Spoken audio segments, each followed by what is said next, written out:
Mara nyingi mtu anaweza akatamani amtumikie Mungu, lakini hana nguvu za kumtumikia Mungu. Mtu anaweza akatamani aombe na maombi yake yakawa na matokeo, lakini maombi yake hawezi kuwa na matokeo. Ingawa kuna sababu nyingi, lakini moja wapo ni ule uwepo, ile nguvu ya maombi. Kwa mara nyingi maombi yanategemeana na upako na ile nguvu, yale mafuta ambayo yako kwenye maombi wakati huo. Mara nyingi mtu anaweza akatamani aombe, lakini hawezi kuomba kwa sababu hakuna nguvu inayomwezesha. Kuna mwingine anatamani amtolee Mungu, hakuna ile neema kule ndani, ile nguvu haipo.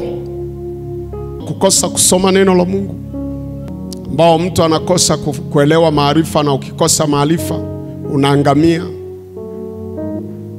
Lakini neno la Mungu ni nguvu. Kwa hiyo mtu akikosa neno, ile nguvu ya Mungu ndani yake inakuwa inapungua. Lakini kukosa maombi,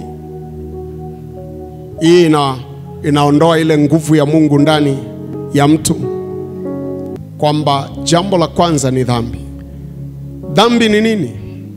Katika Yohana wa kwanza sura ya 3 mstari wa 4 anasema, Yohana wa kwanza 3 mstari ule wa 4 anasema, kila atendaye dhambi afanya uasi, kwa kuwa dhambi ni uasi. Dhambi ni uasi. Lakini kwa lugha nyingine wanasema dhambi, sin is to miss the mark. Dhambi ni kukosa kufikia kiwango kinachotakiwa, au kukosa kufika kwenye alama ya usahihi,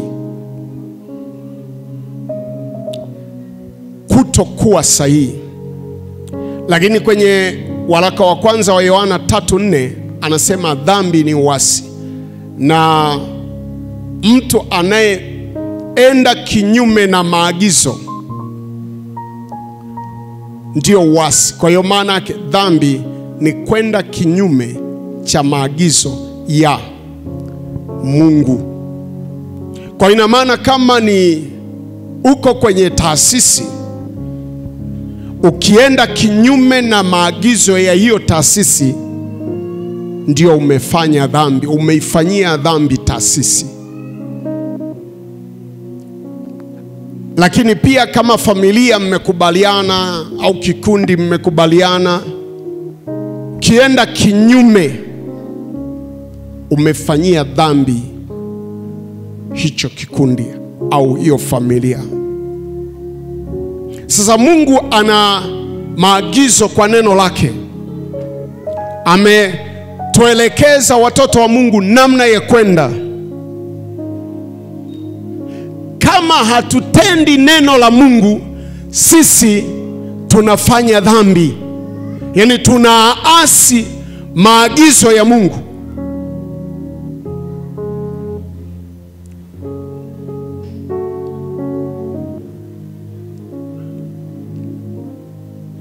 Mtu Mungu alivyomuumba, alimuumba ni mkamilifu. Alimuumba tende mapenzi ya Mungu. Na dhambi ya Adam, ambaye sasa alifanya uasi kwa sababu aliambiwa usile tunda, matunda yote unaweza ukala isipokuwa mti wa katikati hutakiwi kula tunda lake. Adam akala kwa ushawishi wa mke wake.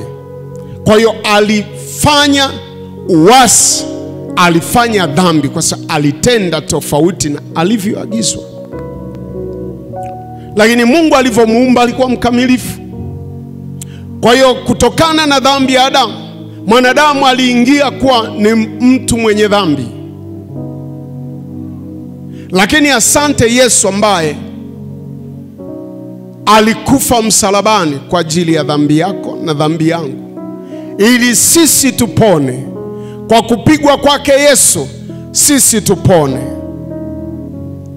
Na imekuwa hivyo, sisi tumepona kwa kupigwa kwake Yesu. Bwana Yesu asifiwe. Haleluya. Kusudi lake la kutuokoa tulipomwamini, katika Petro wa kwanza 1 mstari wa 16 anasema, kwa maana alituita tuwe watakatifu kama yeye alivyo mtakatifu. Kusudi la Kristo ni kwamba tuwe watakatifu, tusiwe na dhambi.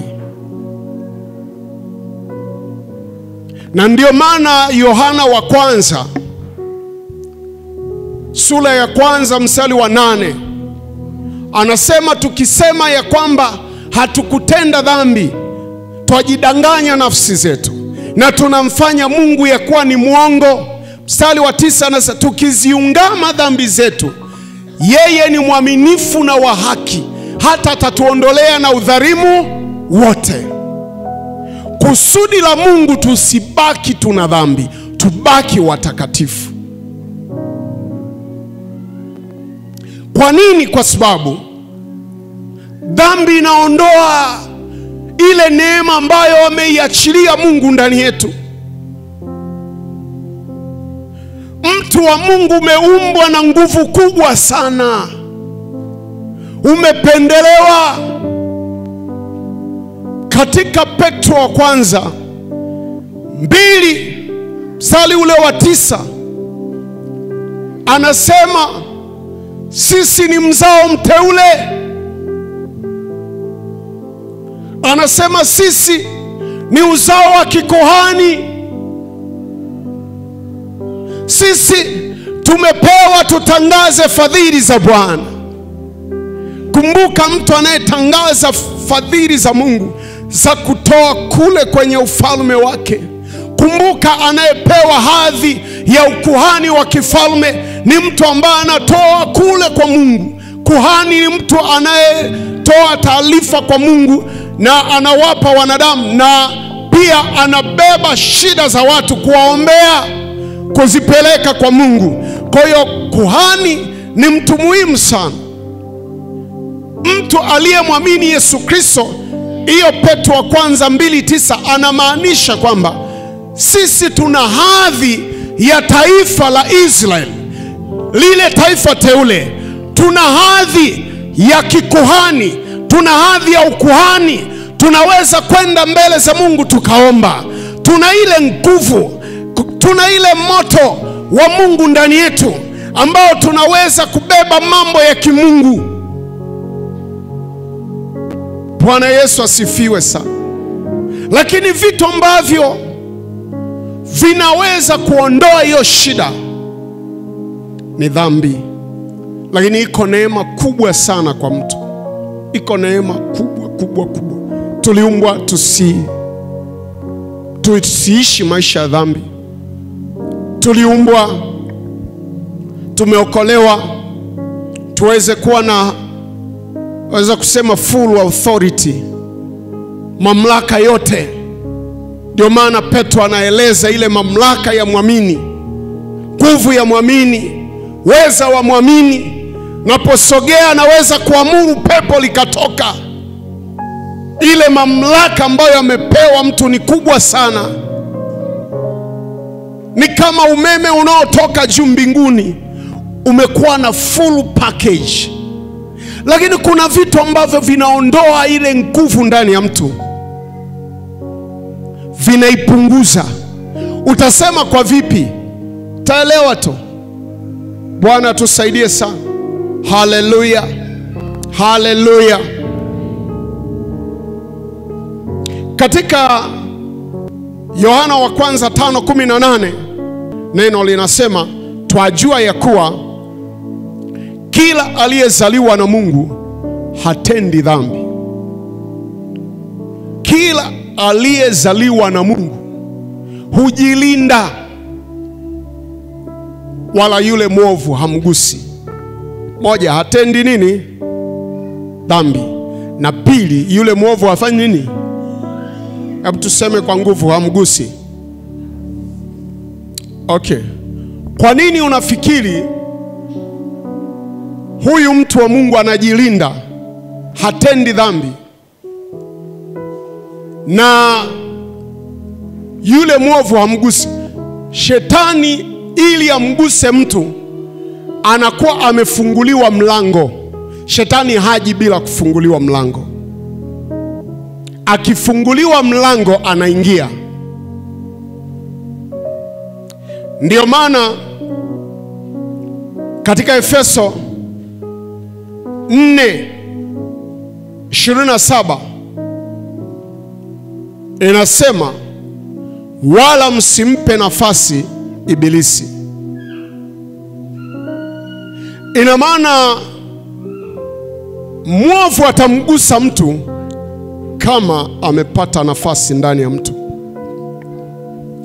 Na mara nyingi mashambulizi ya shetani, anashambulia maeneo ya uchumi, maeneo ya familia, mahusiano, anashambulia afya.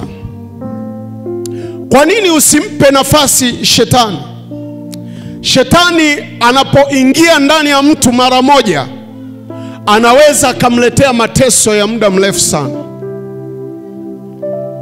Pepo aliyeingia kwa yule mgelasi hakuingia kwa miaka labda 20, ingawa yamkini alifanya mkakati kwa muda mrefu ili apate nafasi. Anaweza kafanya mkakati kwa mtu ambaye hawezi kumuingia kirahisi kwa sababu pengine ameokoka.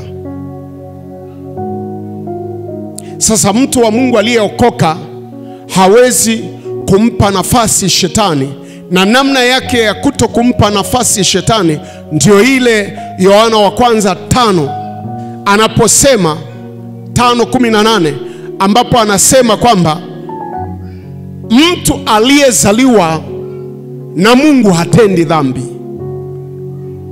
Mtu aliyezaliwa na Mungu anajilinda.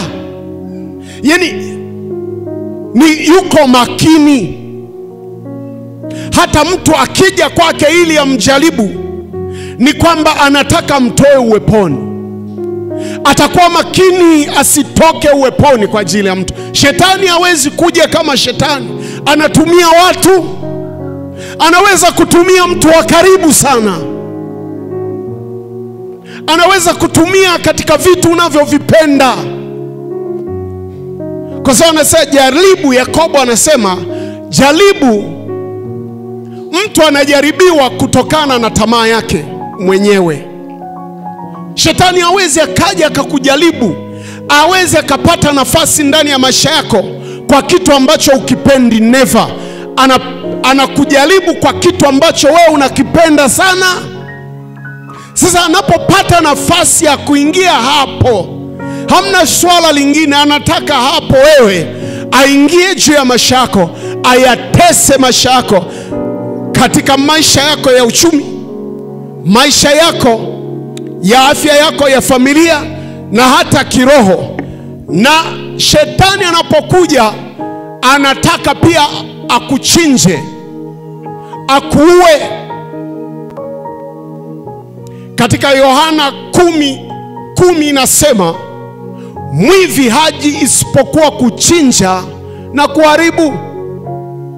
Kwa hiyo kusudi ambalo shetani ataingia akipata nafasi, anaingia mara moja, lakini madhara yake ni makubwa na ya muda mrefu, na yanaweza yakagharimu maisha, yanaweza yakagharimu aibu.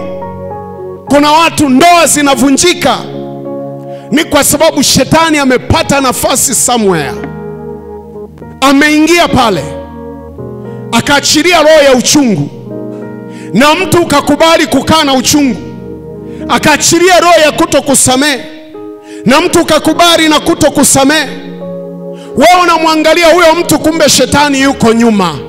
Na Yesu akasema, toka nyuma yangu shetani, toka nyuma shetani. Maana yake alimuona Petro, lakini Petro yule hakuona kama Petro, alimuona shetani kwa Petro. Bwana Yesu asifiwe. Kwa kuna namna ambavyo ukiruhusu anaweza kapiga ndoa. Kumbe wewe umeruhusu kukaa na uchungu, umeruhusu kukaa kutokusamehe, umeruhusu visasi. Kuna mtu mwingine anasema, kwa kuwa amenifanyia hivi mume wangu, na mimi nitafanya hivi. Kwa kuwa amenifanyia hivi mke wangu, na mimi nitafanya hivi. Kwa kuwa ametoka nje ya ndoa, na mimi nitatoka nje ya ndoa. Kwa kuwa amenitukana, na mimi nitamkusanyia matusi. Nitaangalia YouTube wa WhatsApp na kila mahali ya mitandao. Mtu anajifunza matusi, hajifunzi neno la Mungu. Unakuta mtu ghafla amegeuka, yeye ni kama mwanataarabu, yeye ni mtu kama mtu wa mipasho. Mtu wa Mungu badala ya kwanza kutoa neno la Mungu, shetani ameingia kidogo kidogo. Kumbe ni roho ya uchungu, ni roho ya kurudisha visasi.